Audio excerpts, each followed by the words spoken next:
സംസാരിക്കാം. ഹായ്, എന്റെ പേര് പല്ലവി. ഞാൻ 3 വർഷങ്ങളായി ഒരു ABO ആണ്. എനിക്ക് തോന്നുന്നു ആംവേയെയും അതിന്റെ പ്രോഡക്റ്റുകളെയും കണ്ടെത്താനായതിൽ ഞാൻ വളരെ അനുഗ്രഹീതയാണ്. എന്റെ ഉപഭോക്താക്കൾ കൂടുതൽ ഉൽപ്പന്നങ്ങൾക്കായി എന്റെ അടുത്ത് വീണ്ടും വീണ്ടും വരുന്നു.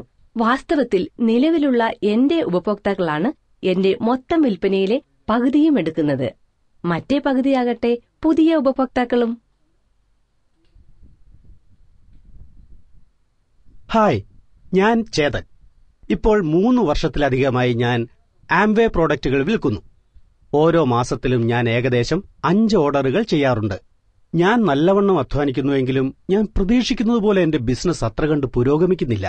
പുതിയ ഉപഭോക്താക്കളെ കണ്ടെത്തുന്നതിനായി ഞാൻ പുതിയ പദ്ധതികളിലേക്ക് കടന്നുകൊണ്ടിരിക്കുകയാണ്. സത്യത്തിൽ എന്റെ വിൽപ്പനകളിൽ അധികവും പുതിയ ഉപഭോക്താക്കളിൽ നിന്നാണ്. ഞാൻ വിൽക്കുന്ന പ്രോഡക്റ്റുകളുടെ സവിശേഷതകൾക്കും നേട്ടങ്ങൾക്കുമൊപ്പം ഞാൻ സ്വയം ചേർന്നു നിൽക്കുമെന്ന കാര്യവും ഞാൻ ഉറപ്പാക്കുന്നു. എന്നാൽ ഇതുവരെ എനിക്ക് എന്റെ കഠിനാധ്വാനത്തിന്റെ നേട്ടം കൊയ്യാൻ കഴിഞ്ഞിട്ടില്ല.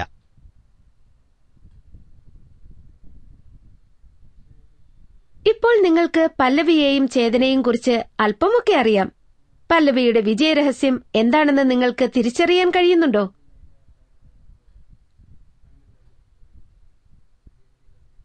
സോറി, അത് ശരിയല്ല. ദയവായി ശരിയുത്തരം നോക്കുക. പല്ലവിയുടെയും ചേതന്റെയും പ്രൊഫൈലിൽ നിന്നും അവർ രണ്ടുപേരും ജോലിയിൽ വളരെയധികം ഉത്സാഹശാലികളും ലക്ഷ്യബോധമുള്ളവരാണെന്നും കാണാം. എന്നിരുന്നാലും അവർ രണ്ടുപേരും ബിസിനസ് ചെയ്യുന്ന രീതിയിലുള്ള പ്രധാന വ്യത്യാസം നിലവിലുള്ള ഉപഭോക്താവിനെ നിലനിർത്തുന്നതിൽ അവർക്കുള്ള കഴിവിലാണ്. ചേതന്റെ ബിസിനസിന്റെ ഭൂരിഭാഗവും പുതിയ ഉപഭോക്താക്കളിൽ നിന്നാകുമ്പോൾ പല്ലവിയുടെ കാര്യത്തിൽ ബിസിനസിന്റെ പകുതിയും നടക്കുന്നത് നിലവിലുള്ള ഉപഭോക്താക്കളിൽ നിന്നാണ്. അതുകൊണ്ട് പല്ലവിയുടെ വിജയത്തിന് കാരണം പുതിയ ഉപഭോക്താക്കളിൽ നിന്നും ഓർഡറുകൾ നേടുന്നതിനും നിലവിലുള്ള ഉപഭോക്താക്കളിൽ നിന്നും ആവർത്തിച്ചുള്ള ബിസിനസ് നേടുന്നതിനും കഴിയുന്നതാണെന്ന് ഉറപ്പായിട്ടും പറയാം.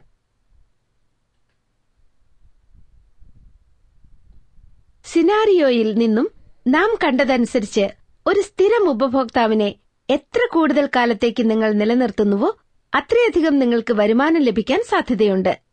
എങ്ങനെ നമുക്ക് കൂറുള്ള ഉപഭോക്താക്കളെ നേടാം? കൊള്ളാം.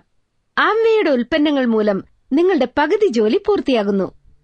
ഇനി നമുക്ക് പല്ലവിയും ചേതനും അവരുടെ ഉപഭോക്താക്കളുമായുള്ള സംഭാഷണം ശ്രദ്ധിക്കാം. പല്ലവിയും ചേതനും പുതിയ ഉപഭോക്താക്കളെ കണ്ടെത്തുന്നതിൽ സമർത്ഥരാണ്. എന്നിരുന്നാലും ചേതന് ഈ ഉപഭോക്താക്കളെ നിലനിർത്താൻ കഴിയുന്നില്ല. എന്നാൽ പല്ലവി വളരെ എളുപ്പം കൂറുള്ള ഉപഭോക്താക്കളെ ഉണ്ടാക്കുന്നു. ഈ സാഹചര്യത്തിൽ എങ്ങനെയാണ് പല്ലവി അവളുടെ ഉപഭോക്താക്കളെ നിലനിർത്തുന്നതിന്റെ കാര്യങ്ങൾ എന്തെല്ലാമാണെന്ന് നമുക്ക് നോക്കാം. ഒരു ദിവസം ജിമ്മിൽ വെച്ച് ചേതൻ ഒരു പുതിയ സുഹൃത്തിനെ ഉണ്ടാക്കുകയും ഒരു പുതിയ ഉപഭോക്താവായി വളർത്താനുള്ള ഒരവസരമായും ഇത് മാറിയേക്കാമെന്ന് കരുതുകയും ചെയ്യുന്നു.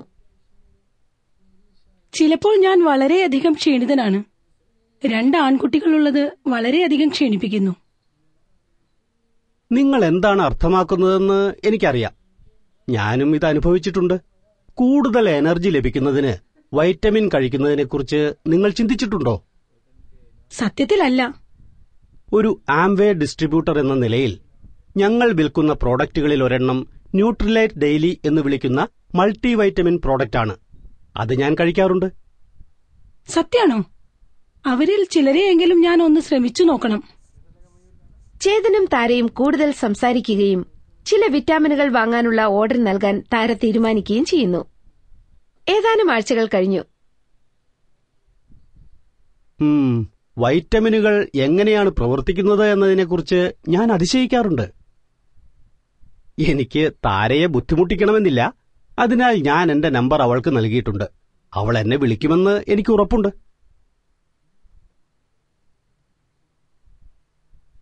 പല്ലവി ചേതനേക്കാൾ മുൻപേ തന്നെ ആംവേ ഡിസ്ട്രിബ്യൂട്ടറാണ്. ചിലപ്പോൾ അവൾ വളരെ വിഭിന്നമായ സ്ഥലങ്ങളിൽ ബിസിനസ് നടത്തിയിട്ടുണ്ട്. ക്യൂവിൽ നിൽക്കുന്നത് എനിക്ക് വെറുപ്പാണ്. എനിക്കും അങ്ങനെ തന്നെ. പക്ഷേ എനിക്ക് തോന്നുന്നത് എന്റെ കൈകളെ സംരക്ഷിക്കാനുള്ള ഒരു അവസരം കൂടിയാണ് ഇതെന്നാണ്.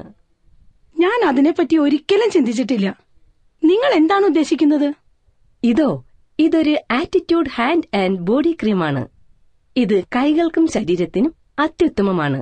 ഇതിൽ ഈർപ്പമുണ്ടാക്കുന്ന ഘടകങ്ങളുള്ളതിനാൽ എനിക്കിത് വളരെ ഇഷ്ടമാണ്. നിങ്ങൾക്കൊന്ന് ശ്രമിച്ചു നോക്കാൻ താല്പര്യമുണ്ടോ? ഓ, അത് മഹത്തരം തന്നെ. നിങ്ങൾ തീർച്ചയായും കാര്യമാക്കുന്നില്ലേ? ഒരിക്കലുമില്ല. യഥാർത്ഥത്തിൽ ഞാൻ ഈ പ്രോഡക്റ്റ് ഉപയോഗിക്കുക മാത്രമല്ല, ഞാനൊരു ആംവേ ഡിസ്ട്രിബ്യൂട്ടർ കൂടിയാണ്. അതിനാൽ ഞാൻ ഉൽപ്പന്നം വിൽക്കുക കൂടി ചെയ്യുന്നുണ്ട്. സത്യാണോ? എന്നോട് കൂടുതൽ പറയൂ. കുറച്ചധിക നേരം സംസാരിച്ച ശേഷം ചിത്ര ഹാൻഡ് ആൻഡ് ബോഡി ക്രീമിന്റെ ഒരു ഓർഡർ നൽകാൻ തീരുമാനിക്കുന്നു. ഏതാനും ആഴ്ചകൾ കഴിഞ്ഞു. ഹാൻഡ് ആൻഡ് ബോഡി ക്രീം പ്രവർത്തിക്കുന്നത് എങ്ങനെയാണെന്നതിനെപ്പറ്റി എനിക്ക് അത്ഭുതം തോന്നാറുണ്ട്.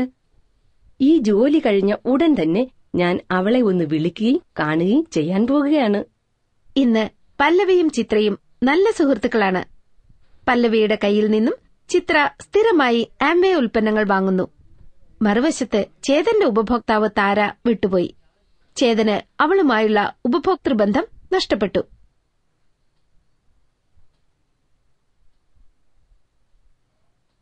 ഇപ്പോൾ നിങ്ങൾ കണ്ട സംഭാഷണത്തിൽ നിന്നും എന്തുകൊണ്ടാണ് പല്ലവിക്ക് ചിത്രയെ ഒരു വിശ്വസ്ത ഉപഭോക്താവായി നിലനിർത്താൻ സാധിച്ചതെന്നും എന്തുകൊണ്ടാണ് ചേതന് താരയെ ഒരു ഉപഭോക്താവായി നിലനിർത്താൻ കഴിയാത്തതെന്നും മനസ്സിലായോ?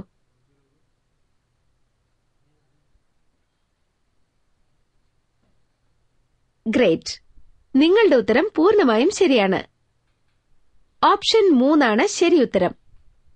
ശരിയായ സമയത്ത് പല്ലവി തന്റെ കസ്റ്റമറെ ഫോളോ അപ്പ് ചെയ്തപ്പോൾ ചേതൻ താൽപര്യം കാണിക്കാതിരിക്കുകയും താരയെ വിളിക്കാതിരിക്കുകയും ചെയ്തു.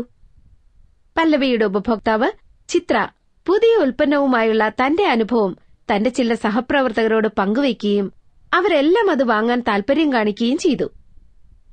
ചേതന്റെ വിമുഖത താരയെ മറ്റൊരു ഉൽപ്പന്നം ഉപയോഗിക്കുന്നതിലേക്ക് നയിക്കുകയും അവസാനം ചേതൻ ഫോളോ അപ്പ് ചെയ്തപ്പോഴേക്കും താര മറ്റൊരു ഉൽപ്പന്നം ഉപയോഗിക്കാൻ തുടങ്ങുകയും ചെയ്തിരുന്നു. വ്യക്തമായും കൂറുള്ള ഉപഭോക്താവ് ഉണ്ടായിരിക്കുന്നതിന്റെ മൂല്യം ചേതൻ നഷ്ടപ്പെടുത്തി. താഴെ കൊടുത്തിട്ടുള്ള കാരണങ്ങളാൽ 2 ഓപ്ഷനുകളും 1ഉം 2ഉം ശരിയല്ല.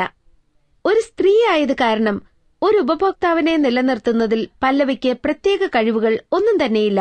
അതുകൊണ്ട് ഓപ്ഷൻ 1 ശരിയല്ല. നാം കണ്ട സംഭാഷണത്തിൽ നിന്നും ഉൽപ്പന്നത്തിന്റെ നേട്ടങ്ങൾ താരയ്ക്ക് കാര്യക്ഷമമായി മനസ്സിലാക്കി കൊടുക്കുന്നതിന് ചേതന് സാധിച്ചിരുന്നു.